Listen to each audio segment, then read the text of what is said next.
Surat મનપાના class 1 અધિકારી એસીબીમાં ભેરવાયો. ફરિયાદીનો 15 લાખનો તોડ કર્યો અને અધિકારી વતી પત્રકાર 4 લાખ લેવા જતા એસીબીમાં ભેરવાયા. ફરિયાદીનું બાંધકામનો તોડવા પૈસા માંગ્યા હતા. જાગૃત નાગરિકના સંતોષ સબ ઇન્ડસ્ટ્રીયલ પ્લોટ નંબર 134-135 પર સુરત મનપા દ્વારા ગત નવેમ્બર માસમાં મનાઈ હુકમની નોટિસ આપવામાં આવી હતી. ત્યારબાદ ફેબ્રુઆરીમાં ડિમોલેશનની કામગીરી શરૂ કરી 1.70 લાખનો ચાર્જ વસૂલવામાં આવ્યો. બાકીનું બાંધકામ ન તોડવા માટે આરોપીઓએ ફરિયાદી પાસે 21 લાખની માંગણી કરી, જે રકઝકના અંતે 15 લાખ નક્કી કરવામાં આવી. આ ગુનામાં મુખ્ય આરોપી તરીકે વિપુલ શશિકાંતભાઈ ગણેશવાલાનું નામ સામે આવ્યું. લિંબાયત ઝોનમાં કાર્યપાલક ઇજનેર વર્ગ 1 તરીકે ફરજ બજાવે છે. અધિકારીએ પદનો દુરુપયોગ કરીને ખાનગી વ્યક્તિ મારફતે લાંચનો વહીવટ ગોઠવ્યો હોવાનો આક્ષેપ છે. ફરિયાદી સાથે થયેલી ટેલિફોનિક ચર્ચામાં તેમની સંડોવણી હોવાનું પ્રાથમિક તપાસમાં બહાર આવ્યું. લાંચ કેસમાં વચેટિયાની ભૂમિકા ભજવનાર આરોપી મોહમ્મદ ઇસ્માઇલ ઉર્ફ પરવાના જલીલ ખાન પઠાણ છે, જે નિષ્પક્ષ ગુજરાત પત્રિકા દૈનિક અખબારના કથિત પત્રકાર તરીકે ઓળખાય છે. પરવાના પઠાણ ઇજનેર વિપુલ ગણેશવાલાનો ખાસ માણસ હતો.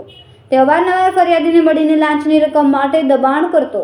પત્રકારની આંચણા ઇન્ડસ્ટ્રીઝ રઘુકુળ માર્કેટ પાસે આવેલી નિષ્પક્ષ ગુજરાત પત્રિકાની ઓફિસ નંબર 104નું લાંચ સ્થળ બન્યું. છટકામાં ભેરવાયા હોવાની જાણ થતાં જ પત્રકાર પલાયન થઈ ગયો. આ ઉપરાંત ત્યારબાદથી વિપુલ ગણેશવાલા પણ ફરાર થઈ ગયો. બંનેને પકડવા એસીબી અલગ અલગ ટીમો બનાવી.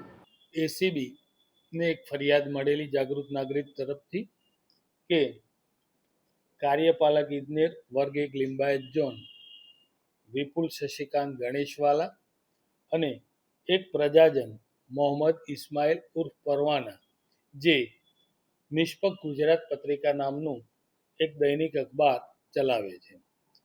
આ લોકોએ આ કામના ફરિયાદીને સંતોષ સબ ઇન્ડસ્ટ્રીયલ પ્લોટમાં એનું જે પ્લોટ હતો એના 6ઠ્ઠા અને 7મા ફ્લોરનું બાંધકામ તોડવાના અવેજ પેટે આ કમે વચેટિયા મારફતે રૂપિયા પ્રથમ 21 લાખની માગણી થઈ. ત્યારબાદ રકઝકના અંતે 15 લાખ રૂપિયામાં નક્કી થયેલું. એ 15 લાખ રૂપિયા પૈકીના ગત રોજ ફરિયાદી 4 લાખ રૂપિયા એ આ કામના વચેટિયા પરવાના ઉર્ફ મોહમ્મદ ઇસ્માઇલ એમની ઓફિસે આપવા માટે મોડીસો જે ગયેલા, જેઓએ પૈસા સ્વીકારી અને તેઓને શંકા જતા ત્યાંથી એઓ નીકળી ગયેલા અને આ બંને આરોપીઓએ એકબીજાના મેળાપીપણામાં ગુનો આચરેલો હોય. હાલ એ બંને વિરુદ્ધ ગુનો દાખલ કરી આગળની તપાસ હાથ ધરવામાં આવેલી છે. કેમેરામેન સેનિલ વિરાણી સાથે વિશાલ છેટા, માનવ પ્રભા ન્યૂઝ, સુરત. અમારા વિડીયોની નવી અપડેટ મેળવવા માટે સબસ્ક્રાઇબ કરો માનવ પ્રભા ન્યૂઝ ચેનલને. બેલ આઇકન ક્લિક કરો લેટેસ્ટ વિડીયો સૌથી પહેલા મેળવવા માટે.